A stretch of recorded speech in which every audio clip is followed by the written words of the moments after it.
தானே பொண்ணு புதுசா இருக்கு, என்ன கதை? பொண்ணா? தம்பி நீ 10 பரோட்டா சாப்பிட்டா அவளுக்கு ஒரு முட்டை கொடுத்துக்கலாம். 10 பரோட்டா காசு தர வேண்டாம். அப்படியானே? தம்பி நீ அப்படி 10 பரோட்டா சாப்பிடலாம், 20 பரோட்டாக்குள்ள காசை கொடுத்துட்டு போயிடலாம். அவளுக்காண்டி 10 பரோட்டாண்ணே, 10 பரோட்டா 30 பரோட்டா சாப்பிட்டு 3 முட்டை கொடுக்கணே.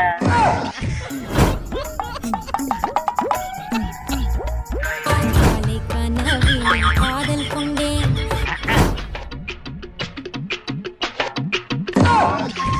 ஏய் பரோட்டா கொண்டு வா.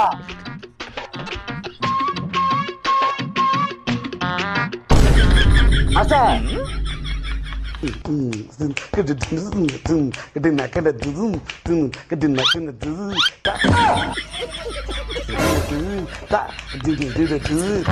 அண்ணே முடியல, 7 பரோட்டா சாப்பிட்டோம்ண்ணே, கையிலே முட்டை முட்டுக்கிறேண்ணே. கையிலையா? செருப்பால் அடிப்பேன்.